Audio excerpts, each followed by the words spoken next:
πολιτικό σφυροκόπημα σε βάρος του, το οποίο εντάθηκε μετά τις καταγγελίες της αντιπολίτευσης ότι τη θέση που άφησε ο ίδιος από τη Γραμματεία Ισότητας την κατέλαβε η σύζυγός του. Ο Υφυπουργός Αγροτικής Ανάπτυξης προχώρησε σε μια δήλωση διευκόλυνσης του Μεγάρου Μαξίμου για την παραμονή του στην κυβέρνηση. Επειδή δεν κατήχε πανεπιστημιακό τίτλο και πληρωνόταν ως ειδικός συνεργάτης την περίοδο που ήταν στο Υπουργείο Παιδείας, ζήτησε να επιστρέψει τα χρήματα που δεν εδικαιούτο. Επειδή δεν επιθυμώ να αιωρούνται σκιές, ζητώ ο ίδιος τον πλήρη έντοκο καταλογισμό οποιονδήποτε αχρεωστήτως καταβληθέντων σε εμένα ποσών. Με την ίδια δήλωση, ο Μακάριος Λαζαρίδης ζήτησε συγγνώμη για κάποιες ακραίες εκφράσεις που χρησιμοποίησε, υποστηρίζοντας ότι το έκανε για να υπερασπιστεί τον εαυτό του και μίλησε για την πρόσληψη της σύζυγου του. Σε ό,τι αφορά τη σύζυγό μου, Αθανασία Κοτσάφτη, ουδέποτε έκρυψα την πολιτική και οικογενειακή μου σχέση με την κυρία Βάσο Κόλλια. Μετά την αποχώρησή μου από τη Γενική Γραμματεία, η ίδια έλαβε την απόφαση για την πρόσληψή της και τη συνεργασία της με την τότε κυβέρνηση συνεργασίας Νέα Δημοκρατία Πασόκ.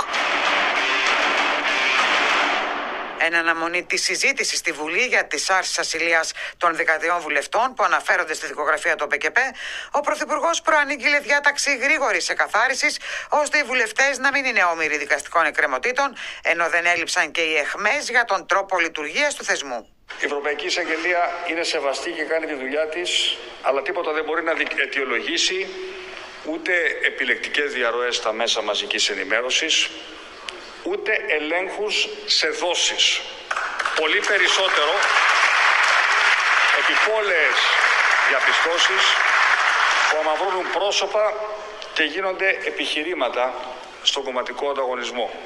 Η κυβέρνηση για του Υπουργού Δικαιοσύνης θα αναλάβει νομοθετική πρωτοβουλία ώστε οι διαδικασίες που αφορούν πολιτικά πρόσωπα να επιταχύνονται και αυτές οι υποθέσεις να εκαθαρίζονται το συντομότερο δυνατόν. Ο Άδωνης Γεωργιάδης, σε μια επιχείρηση παρέμβασης της εκτελεστικής στη δικαστική εξουσία, απέδωσε κίνητρα στους Ευρωπαίους εισαγγελείς για διαρροές σχετικά με την έρευνα, αλλά και για την σαλαμοποίηση των δικογραφιών, προκαλώντας την έντονη αντίδραση της αντιπολίτευσης αλλά και της Ένωσης Δικαστών και Εισαγγελέων. Τι θα πει φέρνω δικογραφία σε δόσεις στη Βουλή? Καλά, κυρία Ευρωπαία Εισαγγελέφ. Δικογραφία σε δόσεις. Δηλαδή το ελληνικό, να το πω κρατικά να το καταλάβετε. Θέλει να κάνει ένα κυβερνητικό σχήμα. Άμα του λέει η Ευρωπαϊκή Εισαγγελία θα φέρω και δεύτερη και τρίτη και τέταρτη και πέμπτη δικογραφία. Και δεν σου λέει και ποια ονόματα είναι και θα βάλω ποια θέλω μέσα.